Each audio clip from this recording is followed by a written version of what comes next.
That happens, but 20 Democrats, a delegation, will be right here at this McAllen Border Patrol Processing Center. They're going to get a tour. They're going to go in with Chief Padilla, who you had on earlier. We'll see what they have to say about it, because I've actually been inside there. I can tell you it was clean, professional. Nothing I saw I would characterize as inhumane. It's the exact same facility that was built in 2014 under President Obama to handle the crisis then, and we have it again now. I will talk to many of those members out here today. I'll bring it to you live tomorrow. But again, a very busy day here with the reunifications. And of course, Senator Cruz trying to rally some bipartisan support, because quite frankly, it's going to be a tall lift to try and get something passed this week. The president, of course, tweeting that Republicans should just give up. We'll see what happens, guys. Yeah. Great reporting on the ground there, Griff. Really important to get those facts right. You know, Ed, besides you, if there's one guy I would trust, it's Griff Jenkins. Yeah. No, when he walks in there and says, it's humane, there's nothing I saw. Yeah. I mean, this is a guy I can believe. It's one of the things I love working at Fox News Channel is you get the information of what's actually happening, and then you can make an assessment. Actually tells us instead of the BS you might get from others. And we want to bring in Sean Spicer, the former White House press secretary, author of The Briefing, soon to be coming out. And Sean, one fact that Griff mentioned there at the end is pretty fascinating when you think about it, because it's very simple and straightforward. But he said this facility was built, in 2014 when Donald Trump was not president. Barack Obama was president. And Democrats seem to think it was a humane facility then. Now, all of a sudden, it's a disaster. Well, I think there's a couple issues here, Ed. One is whether or not the facility is humane or not, and I think by all accounts, Griff's reporting is that it is. I think the other is the human impact that it's having, and watching the images of these children being separated from their families is obviously something that impacts anyone with a heart. Watching these children who, you know, for whatever reason, and we can get into the policies of it, but watching a child be separated from their parent is something that nobody with a heart wants to see, and I think that's why the president is so committed to finding a solution. Yeah. Why do you think they didn't see that coming a mile away? You've been in politics a very long time. You also understand how the media operates. You know how powerful an image can be, even when you don't have all the facts behind the story and the image that you're seeing. How did the administration not think before this and say, you know what, this is not going to play well politically, and also this is probably just not the right way to handle it. There's a way to get tough on the border and to handle detainees, but we don't need to separate these families. Do you think they had that conversation before? I don't know if they had it or not. Obviously, I wasn't privy to it. I think there's a difference between sometimes what is a good policy, what's not a good policy, what are we trying to achieve, and the impact that it's going to have politically and also just frankly on a human side, right? So it's, you understand that we have to uphold the rule of law. You understand that we don't want to encourage people to come across the border. All, you know, I think that's check. But then when we see those images and we understand the impact that it's having, you know, because again, I don't think there's also a piece that, you know, Griff mentioned in there in his package as well. We don't want to see children who are being trafficked.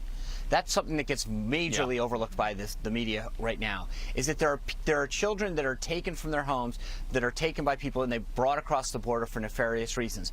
And I think that we have an obligation to make sure that these children are actually with people who are truly their parents or their caretakers and are coming here for the right reasons. Sean. But when we find out that those delays are happening, that's where the rubber meets the road. We also have an obligation, of course, to the citizens in this country who unfortunately have been impacted by illegals who have committed crimes. The White House finally got that message out, but it was on Friday afternoon after a whole week of so-called mainstream media hysterics. This is what the president and angel families said yesterday. Listen. Today to hear directly from the American victims of illegal immigration. These are the American citizens permanently separated from their loved ones. For his birthday, I go to his grave. For Christmas, we set up a Christmas tree on Grant's grave. None of our kids had a minute to say goodbye. We weren't lucky enough to be separated for 5 days or 10 days. We're separated permanently. I wear his ashes in a locket. This is how I get to hug my son. So remember when you go home and hug your kids, that there are many of us, thousands of us, who don't get to do that anymore. These are the forgotten men and women that this president ran to support, so you can understand where he's coming from. Absolutely. I mean, those testimonials are heart-wrenching. Yeah. But again, I mean, to Abby's question, there's a question. There's the right policy, what we have to do as a country to uphold the rule of law, and how we do it, how we implement it. And I think those can be done. They're not necessarily separate choices, that you can announce that you're doing this. We can take position. We can put policies in place and procedures in place that allow us to implement those policies and uphold the rule of law, that do so in a way that don't have the same impact that necessarily is having now. And so I think the president clearly is implementing those things as you saw with the executive order, and as Congress is trying to do. Hopefully they'll follow up on it next week. But we need to, it's not a binary choice. We don't have to choose one or the other. Right. We don't have to say you can't have this or you're going to get this. We can uphold the rule of law. We can be a country with strong borders, but we can do so in a humane and caring way. Right, Sean, it's a great point. I want to get your thoughts on another story that we've been talking about this morning, because there has been so much hate, whether it's about immigration or just any issue really today, how divided this country is to the point where we can't even have conversations or want to be seen with someone that might disagree with us. So Seth Rogen, I'm sure you know, a popular actor, he was out in Park City. Mitt Romney hosted an event out there, and I think it was an event for Alzheimer's. And at the same time, Paul Ryan was there with his family. And his two sons came up to Seth Rogen, and of course they're fans of his, and says, will you meet our dad? And Seth Rogen didn't know who their dad was, and this is how that played out. Watch this. I turned around, and Paul Ryan was walking towards me. And I didn't know what to do. And he came over, just grabbed my hand, and I'm just like, I'm shaking his hand. I don't know what to do. And he said, can I have a picture with you? And I look over, and his kids are standing right there, expectantly, clearly fans of mine. And I said, no way, man.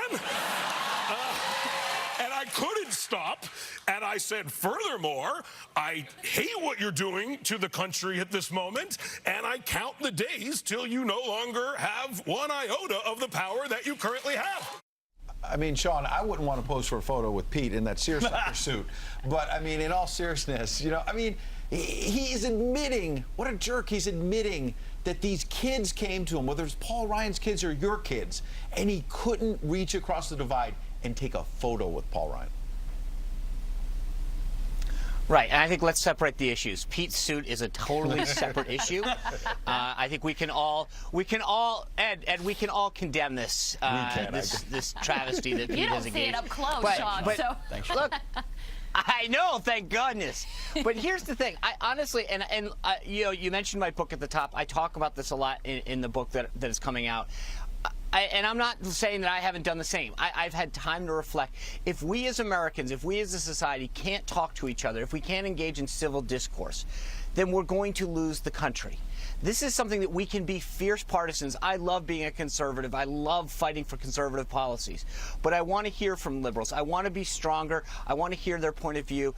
But more importantly, as a human being, I want to engage with my fellow men and women and understand how we can come together as a human population and engage in things that we can show love and respect and dignity for each other, even when we disagree. And the problem with the left is it's become sport to attack and humiliate people on the right.